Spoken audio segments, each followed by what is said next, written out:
They looked me straight in the eye and said it. "We're too busy for your drama, Mom. Handle it yourself." My own children. The ones I raised alone after their father died. The ones I put through college working 2 jobs and sleeping 4 hours a night. They couldn't spare 15 minutes to let me share my grief when my sister was dying. So I did exactly what they told me to do. I handled it myself.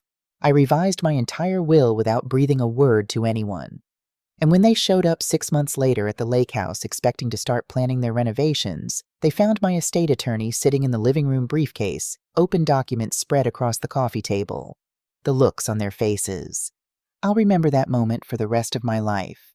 My name is Monique Thompson, and I'm 72 years old. I've lived in Connecticut my whole life, raised 3 children as a single mother after my husband passed when I was 45, and I worked as a school librarian for 33 years before I retired. Before we go any further, I'd love to know where you're watching from. Drop your state or country in the comments. Honestly, your support means everything to me, and I need to know I'm not alone in this. Now let me take you back to where it all started. It was a Tuesday morning in March when I got the call from Lorraine's doctor, my younger sister, my only sibling, my best friend since childhood stage 4 pancreatic cancer. 6 to 8 weeks, maybe 3 months if we were lucky. I sat in my kitchen phone pressed to my ear and the world tilted sideways. Lorraine was only 67. She'd just retired from teaching. We'd been planning a trip to Hilton Head that summer, just the 2 of us like we used to do with our mama. My hands were shaking so badly I could barely dial Jasmine's number. She answered on the 3rd ring. "Mom, this better be quick. I'm literally about to walk into a board presentation." "Jasmine, honey, I really need to talk.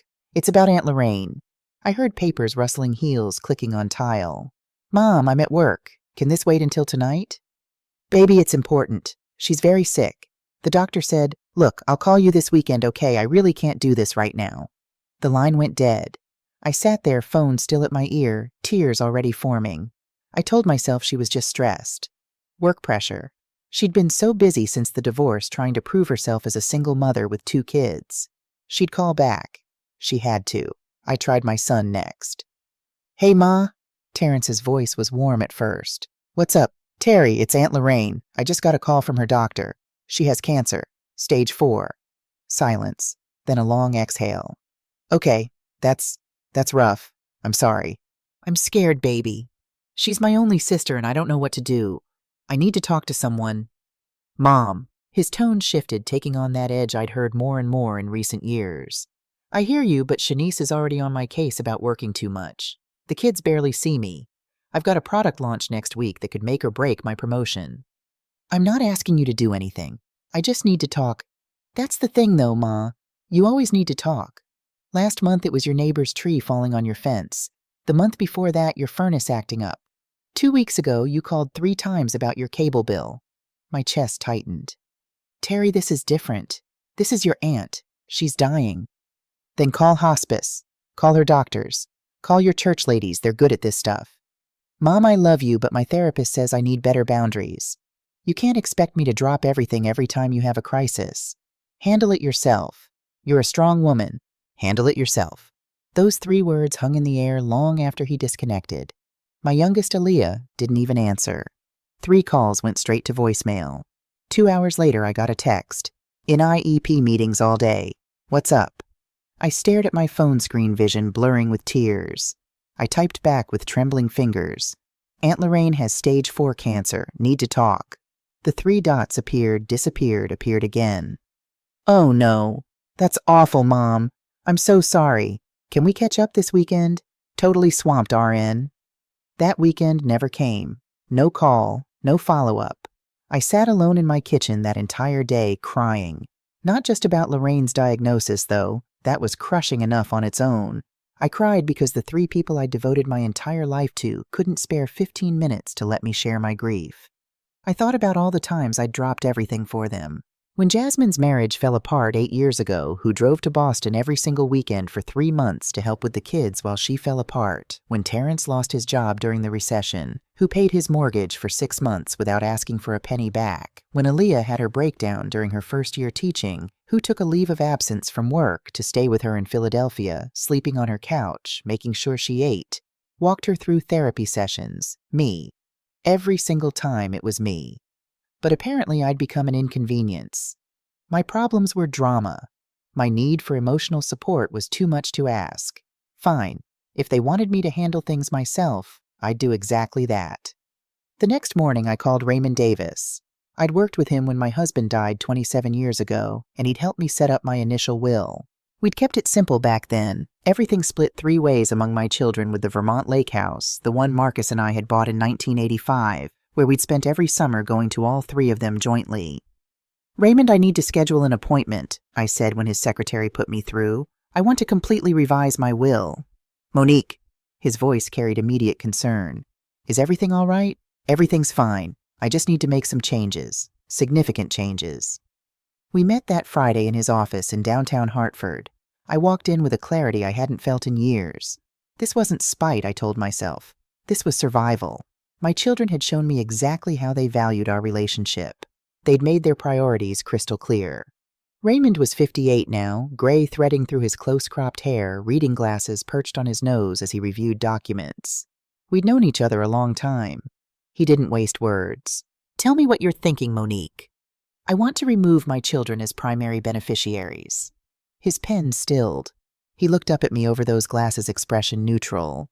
30 years practicing law meant he'd probably seen worse. "Go on." "The lake house goes to my niece Nia, Lorraine's daughter. She's 29 now, a nurse up in Burlington. She actually visits me, Raymond. She calls just to check in, not because she needs something. Last winter, when I had pneumonia, she drove down from Vermont without me even asking, made sure I had soup and medicine." I pulled out the notes I'd made. "My main house in West Hartford gets sold proceeds split between the library system where I worked for 33 years, the Pancreatic Cancer Research Foundation, and the women's shelter where I volunteer. And your children. $1,000 each. Just enough that they can't claim I forgot about them or that I wasn't of sound mind. I wanted absolutely clear that this was intentional." Raymond set down his pen, folded his hands. "Monique, I have to ask this. Are you making these decisions out of anger? Estate decisions made in emotional distress can sometimes be regretted later." I met his eyes. "I've never been more certain of anything in my life. They told me to handle it myself. So I am." Over the next 3 weeks, Raymond drafted everything meticulously. We included provisions that would make contesting the will nearly impossible. I underwent a cognitive assessment with a psychologist scored in the excellent range for my age. We video recorded me explaining my decisions, calm and articulate, making it clear that no one had coerced or manipulated me. The hardest part wasn't making the decision. It was keeping it secret. Every time Jasmine called with some superficial conversation about her vacation plans, I wanted to scream. Every time Terrence sent his obligatory monthly text, "Hey Ma, how you doing?" I wanted to tell him exactly how I was doing. Aaliyah remained mostly absent, popping up every few weeks with an excuse about being overwhelmed with work. None of them visited. Not once during those weeks when Lorraine was declining rapidly. I spent countless hours at my sister's bedside in New Haven, holding her hand, helping with doctor appointments, managing her medications when she got too weak. Naya was there too, my wonderful niece who'd taken FMLA leave from the hospital to help care for her mother. We cried together, laughed over old memories, Lorraine teaching me to ride a bike our summers at our grandmother's house in South Carolina, the time she covered for me when I snuck out to see Marcus. We sat in comfortable silence during the hardest days when Lorraine was too tired for words, but squeezed my hand to let me know she was still there. Lorraine passed away on a Sunday morning in late May, just 8 weeks after her diagnosis. The funeral was the following Saturday at Mount Zion Baptist Church, where we'd both sung in the choir as girls. The church was packed. Lorraine had touched so many lives as a teacher, a mentor, a friend. The choir sang "His Eye is on the Sparrow," and I broke down completely. Jasmine showed up 20 minutes late, sliding into the pew beside me, checking her phone throughout the service. I watched her scroll through emails during the eulogy, my sister's life reduced to background noise for her inbox. Terrence attended, but left immediately after the service, not even coming to the repast at the church hall. "Sorry, Mom," he said, giving me a quick one-armed hug. "Devon's got soccer playoffs. I promised I'd be there." Aaliyah came, at least. She sat with me, held my hand during the hardest moments. But at the reception, I overheard her complaining to Isaiah about her principal, about her workload, about how overwhelmed she was. Not once did she ask how I was holding up, losing my only sibling. "This must be so hard for you, Mom." Jasmine said later, giving me a brief hug that felt like checking a box. Losing Aunt Lorraine. I wanted to say, you know what was hard? Calling you when I found out she was sick and being told I was being dramatic. But I didn't. I just nodded and said, yes, it is. Hey, we should talk soon about the lake house, Terrence mentioned as people were leaving. Aaliyah and I were thinking maybe this summer we could use it more. The kids are getting older and it'd be nice to have that family time. The lake house. Of course, that's what they were thinking about at their aunt's funeral. Not about me grieving the loss of my only sister. Not about how I'd spent the last 2 months watching her die. The property. The inheritance. What they could get. We'll talk later, I said simply. Aaliyah appeared beside him. Actually, Mom, I've been meaning to bring this up too. Now that you're getting older, maybe it makes sense to start talking about estate planning. You know, just to make sure everything's organized. For your peace of mind. My peace of mind. They hadn't cared about my peace of mind when I was falling apart over Lorraine's diagnosis. But now that they wanted to secure their inheritance, suddenly my well-being mattered. Everything's already organized. I told them, my voice steady despite the rage building in my chest. I met with my estate attorney months ago. It's all handled. Oh, good, Jasmine said, joining the conversation. So the house and the lake property are all set up to transfer smoothly. It's all legally documented. You don't need to worry about any of it. They seemed satisfied with that answer, interpreting my words the way they wanted to. They assumed all handled meant everything was neatly packaged for them to inherit. They had no idea what I'd actually done. I stood at my sister's grave after everyone left Nia beside me. We were the last ones there. Auntie Mo, she said softly, using the nickname she'd called me since she was little. You okay? Your mama was a good woman, I said, my voice breaking. The best sister anyone could ask for. She loved you so much. Nia squeezed my hand. She told me right at the end. She said, take care of Monique. Her kids don't know what they have. I looked at my niece, this young woman who'd sacrificed her own comfort to care for her dying mother, who'd shown up for me without being asked. Nia, I need to tell you something. I've made some changes to my estate planning. The lake house is going to you. She turned to me, eyes wide. Auntie, what about Jasmine and them? They'll be taken care of differently. But that house your mama and I spent every summer there growing up. You love it. You respect it. It should be yours. Tears spilled down her cheeks. I don't know what to say. Don't say anything yet. And don't mention it to anyone. When the time comes, you'll get all the documentation. As we walked back to our cars, I felt something shift inside me. Not quite peace, but purpose. My children had told me to handle my own problems, so I was handling them. And they were going to find out just how capable I really was. Over the summer, their sense of entitlement grew, like kudzu spreading and choking everything in its path. It started with the group text. I was sitting on my back porch in July reading a book when my phone buzzed. The family group chat, Thompson Crew, lit up with messages. Jasmine, been thinking about the lake house. Those appliances are from the 90s. We should upgrade the kitchen. Terrence, you good with splitting the cost? Terrence, makes sense. Increases property value anyway. Mom, what's the process for transferring the deed? Want to get ahead of it. Aaliyah, also should we talk about selling Mom's house, just thinking about market timing? I stared at my phone, reading and rereading those messages. They were planning my estate distribution like I was already dead. I was sitting 20 feet away from that house they wanted to sell very much alive, watching them divvy up my life's work via text message. I didn't respond. Jasmine private message to me. Mom, why aren't you responding to the group chat? We're just trying to plan ahead. Be practical. I left it on read. The phone calls started next. Terrence first. Mom, about the house transfer. Should I contact a real estate attorney or do you already have someone handling it? I have an attorney, I said, keeping my voice neutral. Everything's handled. Great. So when can we get the paperwork started? I'm trying to plan our finances for next year. There's no rush, Terry. Mom. His voice took on that patient tone like he was explaining something to a child. Shanice and I are trying to make decisions about our future. Devin wants to go to Northwestern. That's $60,000 a year.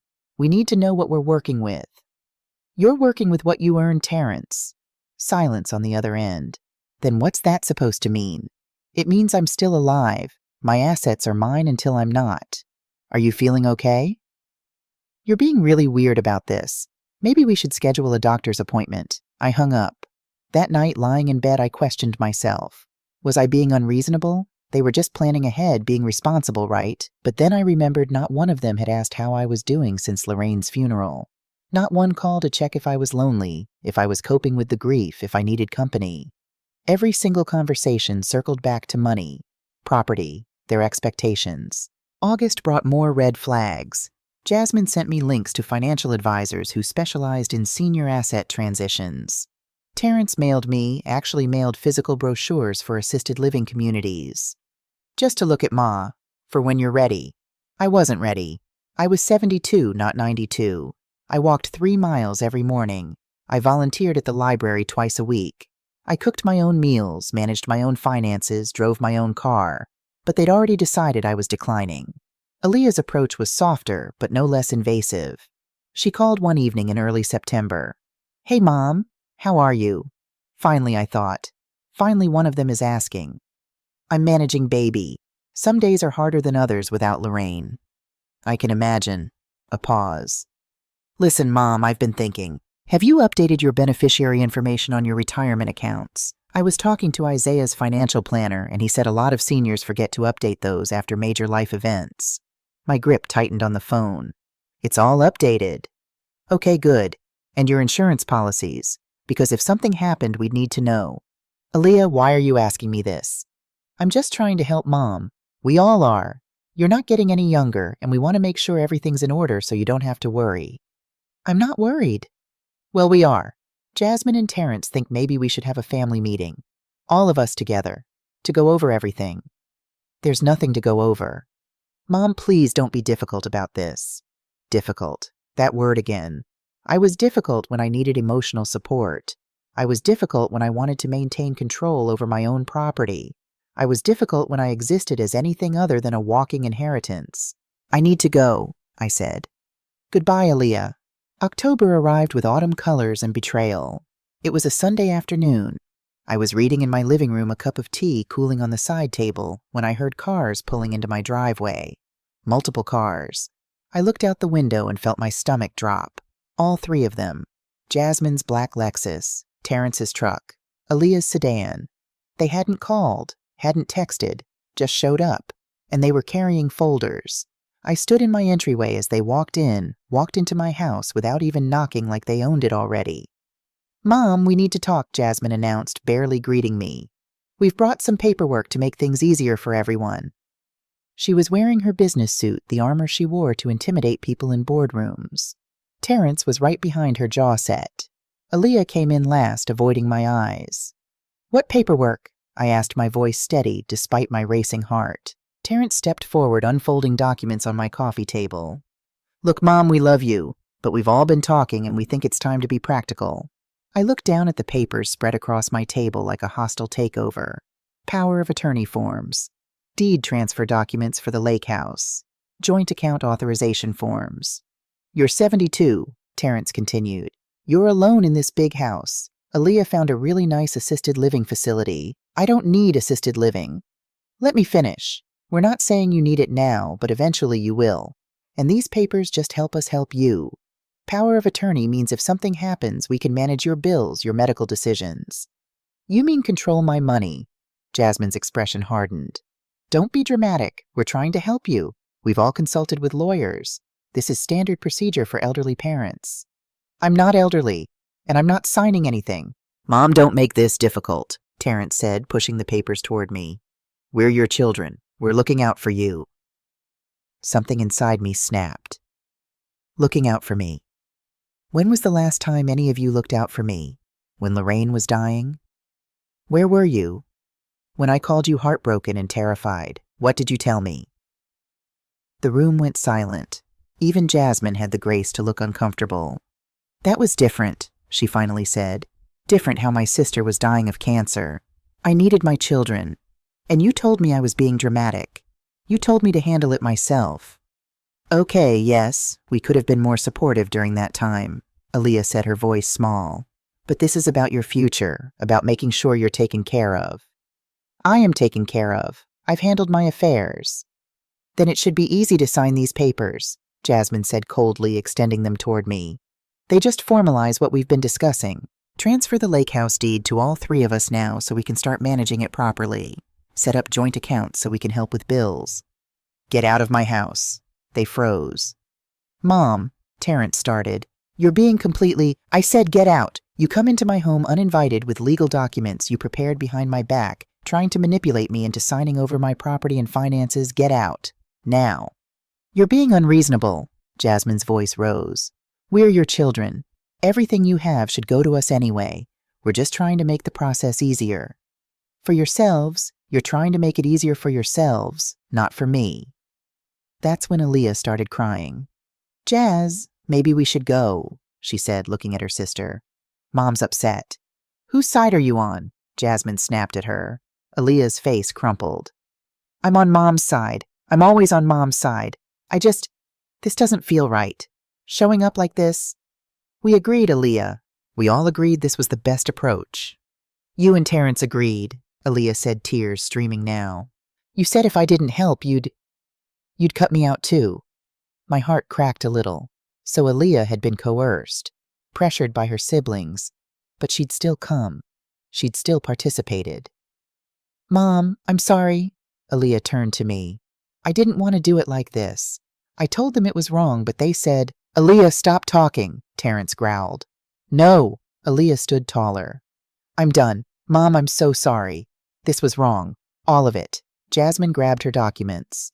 Fine. Mom, if you don't cooperate with this, we'll have to take legal action. We can petition the court to have you declared incompetent. There it was. The nuclear option. My voice came out cold and clear.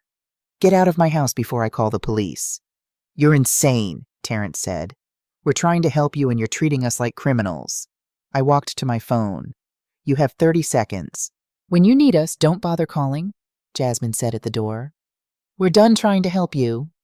I haven't been able to count on you calling in years, I replied. This changes nothing. They left tires squealing on my driveway. Aaliyah looked back once, mouthing I'm sorry, before Isaiah pulled her into their car. I locked the door, hands shaking, and immediately called Raymond. They just tried to ambush me with power of attorney papers. I told Raymond, my voice surprisingly steady. Jasmine threatened to have me declared incompetent. Did you sign anything? No, I threw them out. Good. Don't sign anything. Don't agree to any meetings alone. And document everything, every text, every call, every interaction. We need a record. Over the next 6 weeks, they tried everything. Jasmine sent certified letters to my address, claiming I was a danger to myself. Michael contacted my doctor's office trying to get medical records that would support a competency hearing. The office called to warn me. Mrs. Thompson, your son is requesting your complete medical history. We told him we need written authorization from you, but he's being quite persistent. Don't give him anything, I said, and document every request. Aaliyah showed up at my house twice more. The first time she came alone, crying. Mom, please, I'm so sorry. Jasmine is threatening to freeze me out if I don't go along with this conservatorship thing. But I don't want to do it. I don't think you're incompetent. I'm scared. Scared of what, baby? Of not having enough. Isaiah and I have so much debt. The student loans, the mortgage. When Jasmine said we'd all inherit enough to be comfortable, she broke down. I'm ashamed, Mom. I let money make me stop seeing you. I just saw dollar signs. I wanted to comfort her. Part of me still saw my baby girl, the one who'd held my hand during thunderstorms. But I also saw a 41-year-old woman who'd chosen money over her mother. Leah, I appreciate you telling me this, but I need you to make a choice. Are you with them, or are you with me? Can't I be with both? No, not on this. She left without answering. The nastiest blow came in early December. Jasmine posted on Facebook something she rarely did, a long emotional message about how worried she was about her declining mother, who was refusing help and making irrational decisions. She painted herself as the devoted daughter dealing with a difficult, possibly senile parent. Within hours, I had messages from friends, distant relatives, people from church. All concerned. All asking if I needed help. All convinced I was losing my mind because Jasmine had convinced them first. The manipulation was sophisticated. She was poisoning the well, creating a narrative where they were the caring children and I was the problem. But they made one critical mistake. They underestimated me. They assumed I was a helpless old woman who would eventually crack under pressure. They didn't account for the fact that I'd spent 33 years as a school librarian dealing with difficult teenagers, manipulative parents, and complex administrative politics. I knew how to document, how to build a case, how to stay 3 steps ahead. Raymond called me mid-December. "Monique, sit down. I need to tell you something." I sat. "A colleague of mine just gave me a heads up. Your children have hired a competing firm. They're filing for conservatorship. The hearing is scheduled for December 15th. My blood ran cold. Conservatorship. Legal control over your person and estate. They're claiming you're mentally incompetent, financially vulnerable, and at risk of elder exploitation. I felt like the air had been sucked from my lungs. They were really doing this. My own children were trying to have me declared legally incompetent so they could control everything. "We anticipated it," Raymond continued. "We have your cognitive assessments, the video's documentation of their harassment. They won't win. But Monique, it's going to get ugly." I sat in silence for a long moment thinking. Then I made a decision. "Raymond, I want to confront them. Before court. On my terms. Where? The lake house. They want it so badly, let's meet them there." I could hear the smile in his voice. "I'll clear my Saturday." That evening I sent a text to the family group chat. "We need to talk about the lake house and the estate. This Saturday 11 a.m. Vermont. Be there." The responses came fast. Jasmine. "Finally. We'll be there." Terrence. "About time, Mom." Aaliyah. "Okay. Just us. Me, family only." Aaliyah texted me privately. "Mom, is everything okay? This feels, I don't know. Are you sure? Trust me, baby," I replied. "It'll all make sense Saturday." I looked out my window at the December darkness. In less than a week, this would all be over. One way or another, the truth would finally come out. I arrived at the lake house before dawn on Saturday. The drive from Connecticut to Vermont took 3 hours, and I wanted time to prepare. Time to walk through the rooms one last time before everything changed. This house held 40 years of memories, Marcus teaching the kids to fish off the dock summer barbecues with Lorraine and her family, the sound of children's laughter echoing through the pine trees. But those children had grown into strangers who valued this place for its market worth, not its memories. Raymond arrived at 9:30 right on schedule. He was dressed in a charcoal suit, carrying his leather briefcase, every inch the professional attorney. We'd been through the plan a dozen times, but he reviewed it once more. "You sure you want to do this?" he asked, setting documents on the coffee table. "Once we tell them, there's no going back." I looked around the living room at the stone fireplace Marcus and I had built ourselves one summer, at the built-in bookshelves filled with paperbacks and photo albums at the window overlooking the lake where I'd spent countless mornings with my coffee. "I've never been more sure of anything." Raymond nodded and began arranging papers in neat stacks. The revised will, the cognitive assessments, the documentation of harassment, everything we'd need. At 10:45, we heard vehicles approaching on the gravel drive. My heart hammered in my chest. This was it. Through the window, I watched all 3 vehicles pull up. Jasmine's Lexus, first gleaming black even in the overcast December light. Then Terrence's pickup truck. Finally, Aaliyah's sedan. They'd brought their families. I could see Jasmine's teenage daughters in the back seat, Terrence's wife, Shanice, and their 3 kids, Aaliyah and Isaiah, with little Zoe. They'd planned this as a family weekend, a celebration. They probably intended to change the locks after today, maybe start planning those renovations Jasmine kept talking about. They were laughing as they got out of the cars. Terrence was pointing at the dock, probably telling his son about fishing. Jasmine was already on her phone, likely photographing the house for her Pinterest boards. Aaliyah was unloading what looked like enough groceries for a week. They had no idea what was waiting inside. Jasmine reached the front door first. I watched her pull out a key, an old copy I'd forgotten she had from years ago. She tried to slide it into the lock. It didn't work. I'd changed all the locks in October, right after they'd ambushed me at my house. She tried again, jiggling the key. Frowning. Then she knocked. "Mom, are you in there?" I walked to the door, feeling Raymond stand up behind me. I took a deep breath, sent up a silent prayer, and opened it. The expression on Jasmine's face when she saw Raymond sitting there in his suit briefcase, open legal documents spread across the coffee table. I'll treasure that moment for the rest of my life. "What's he doing here?" she demanded. "Good morning, Jasmine. Terrence, Aaliyah." Raymond's voice was calm, professional. Your mother asked me to be present for this meeting. Please come in. They filed in, slowly, confusion morphing into suspicion. Shanice stayed outside with the kids, suddenly sensing this wasn't the family weekend they'd expected. Isaiah hesitated at the door until Aaliyah pulled him inside. "What's going on?" Terrence asked, his voice tight. "Please sit down," I said. "Mom, what is this?" Aaliyah's eyes were wide, darting between Raymond and the documents on the table. "This is a conversation we should have had months ago," I said. "But you were all too busy planning my funeral while I was still alive." Jasmine's face went pale. "What are you talking about?" Raymond cleared his throat. "I'll get straight to the point.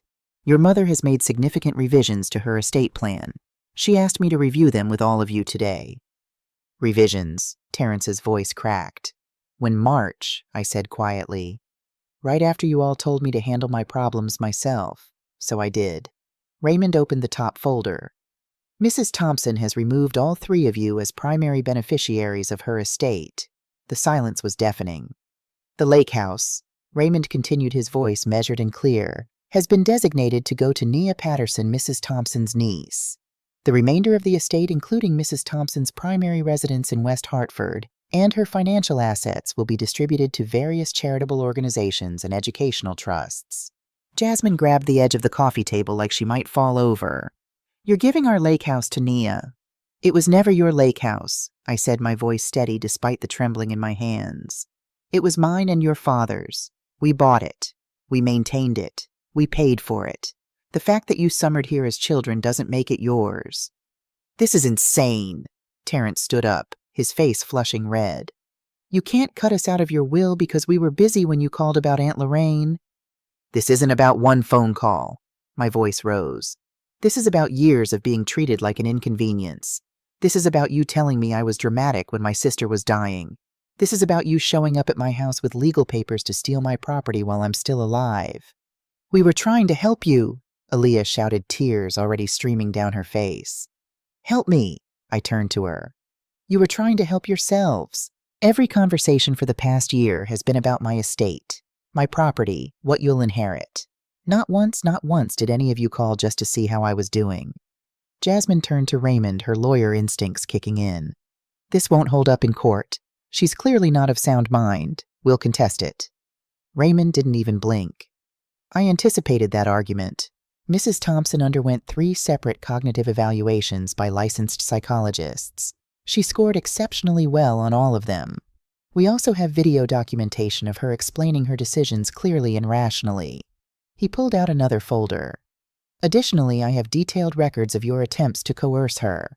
The October incident where you brought unauthorized power of attorney papers. Your social media posts questioning her competency. Your requests for her medical records without authorization. Your planned conservatorship filing for December 15th. Terrence's jaw dropped. "How did you—" "I'm very good at my job," Raymond said simply. "And I've been practicing elder law for 30 years. I know every trick in the book." That's when Aaliyah crumpled. She sank to her knees right there in the middle of the living room, sobbing so hard her whole body shook. "Mom, I'm so sorry. I'm so sorry." "Aaliyah, shut up," Jasmine hissed. "No?" Aaliyah looked up at me, mascara streaming down her cheeks. "I'm done lying. Mom, Jasmine, and Terrence convinced me this was about protecting you. They said Nia might be manipulating you, that you were vulnerable, that we had to act fast." "Aaliyah, I swear to God," Terrence started. "They said if I didn't help, they'd cut me out too." Aaliyah's voice cracked. "I was scared. We have so much debt, and they made it sound like this was the only way to secure our future. But I knew it was wrong. I told them the ambush was wrong. I told them we should just talk to you, like adults, but they wouldn't listen." I felt something shift in my chest. This was the twist I'd been waiting for confirmation, that not all my children were lost to greed. "Leah," I said softly, kneeling beside her. "Baby, I know you were pressured, but you still made a choice. You chose them over me." "I know," she sobbed, "and I hate myself for it. I'm so sorry, Mama. Please, please forgive me." Jasmine's face was twisted with fury. "You're pathetic, Aaliyah. Absolutely pathetic." "No," Aaliyah stood up, wiping her face. "What's pathetic is us trying to steal from our own mother. What's pathetic is planning her estate like she's already dead. What's pathetic is me standing here defending you when you're just greedy and cruel." Jasmine turned back to me, her eyes cold. Fine. You want to play hardball? We're still filing for conservatorship, December 15th. The judge will see you've lost your mind giving away our inheritance to Charity and some niece who barely knows you. Raymond stood buttoning his suit jacket. I wouldn't recommend that course of action. He produced yet another folder, this one thick with documents.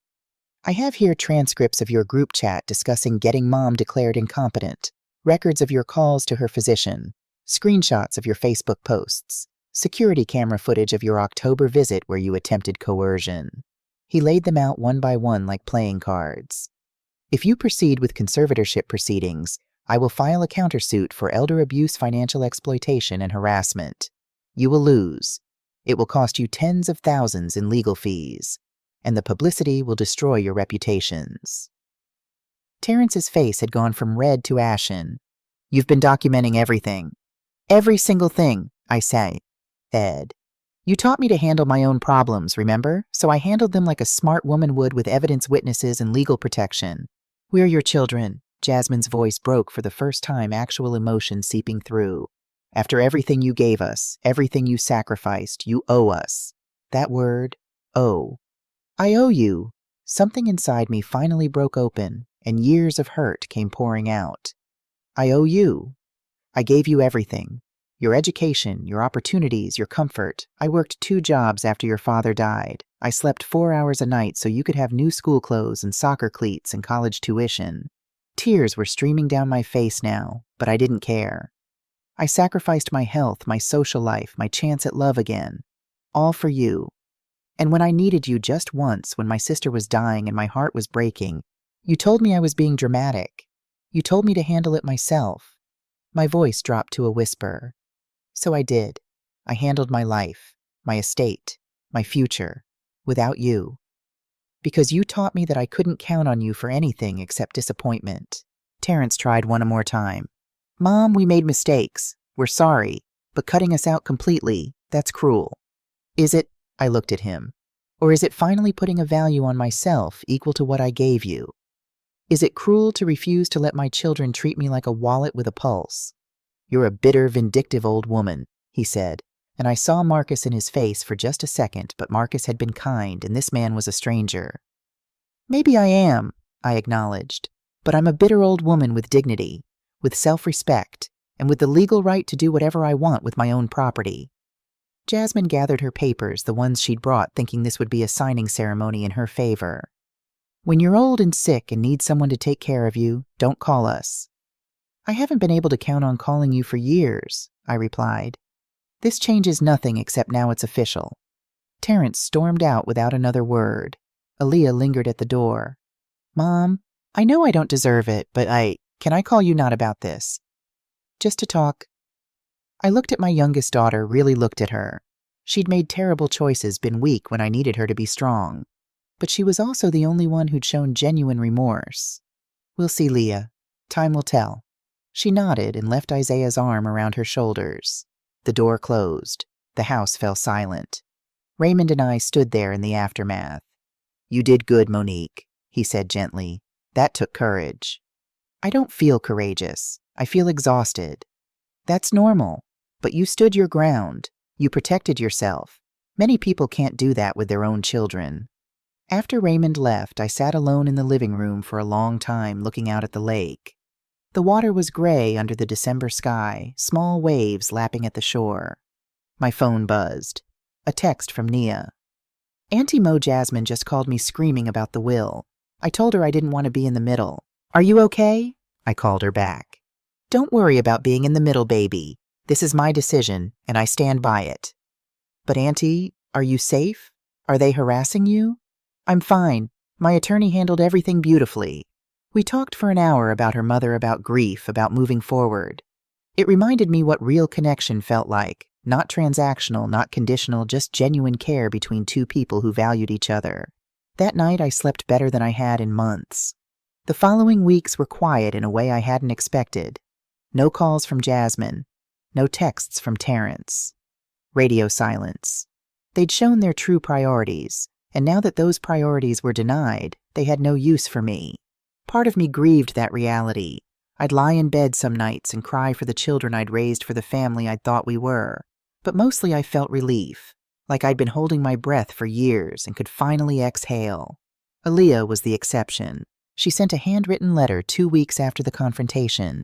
I found it in my mailbox on a Tuesday afternoon. Dear Mom, I don't expect you to forgive me. I don't even know if I can forgive myself. But I need you to know that I'm in therapy now, talking about everything, the pressure, the money stress, how I let Jasmine manipulate me. I was scared. Isaiah and I have so much student debt the mortgage feels crushing, and when Jasmine said we'd all inherit enough to be comfortable, I wanted that so badly I stopped seeing you. I just saw dollar signs and relief from financial anxiety. That's not an excuse. It's an explanation. And it's shameful. I'm not asking you to change your will. I'm asking if you'll let me be your daughter again. Not for inheritance. Just because I love you and I miss you, and I want to do better. Can I visit? No agenda. Just coffee and conversation. Love, Aaliyah. I held that letter for a long time, reading it over and over. Then I called her. You can visit, I said when she answered. This Sunday. Just you. She came alone. No Isaiah, no Zoe, just Aaliyah with a bouquet of daisies, my favorite, and red eyes that suggested she'd been crying on the drive over. We sat in my kitchen drinking coffee, and for the first time in years, we just talked. Not about money or property or estates. About life. About her struggles as a teacher. About my volunteer work at the library. About missing Lorraine. I think about what Aunt Lorraine would say about all this, Aaliyah said quietly. She'd be so disappointed in me. She'd want you to do better, I said. And that's what matters now. Not what you did, but what you do next. Christmas came. I spent it with Nia, Aaliyah, Isaiah, and little Zoe. We cooked together. Aaliyah made her Aunt Lorraine's famous potato salad from memory and exchanged modest gifts. It wasn't the big family gathering I'd once imagined for my old age, but it was warm and real and free of ulterior motives. Watching Aaliyah play with Zoe, teaching her to make paper snowflakes like I'd taught her 30 years ago, I felt something in my heart soften. In March, 6 months after the lake house confrontation, I called Raymond. I want to add a codicil to the will. What kind of codicil? Aaliyah gets $50,000. Not the house, not the main inheritance, but enough to show I recognized her effort to rebuild our relationship. You're sure? She's been visiting every other weekend for 6 months. She calls twice a week just to check in. She's never once asked about money. She's trying Raymond. That deserves recognition. All right, I'll draft it.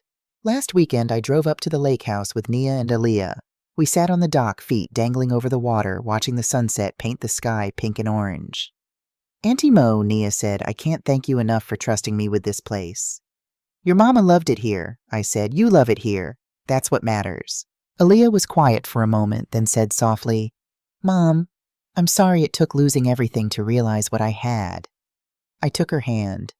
You didn't lose everything, baby. You lost money you never had. But we still have this. I squeezed her fingers. We still have each other. What about Jasmine and Terrence? She asked. What about them? Do you think they'll ever? I don't know. Come around. I looked out at the water thinking. Maybe, maybe not. But that's their choice to make. I've done my part. I raised them, loved them, gave them everything I had. If they want a relationship with me now, it has to be on terms of mutual respect, not obligation, not inheritance. Respect. And if they never reach out, then I'll grieve the relationship we could have had, but I won't regret protecting myself. You can't set yourself on fire to keep other people warm, Leah.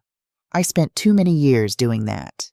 We sat in comfortable silence as the sun dipped below the trees. People ask me if I regret it, if I'm lonely without all 3 of my children. The truth, I'm less lonely now than when I had them all in my life. Because now the people around me actually see me. Not my bank account, not my property, not their inheritance. They see Monique, a 72-year-old woman who survived loss and betrayal and came out stronger. A woman who knows her worth. That's not revenge. That's self-respect. And after 72 years on this earth, I finally learned the difference.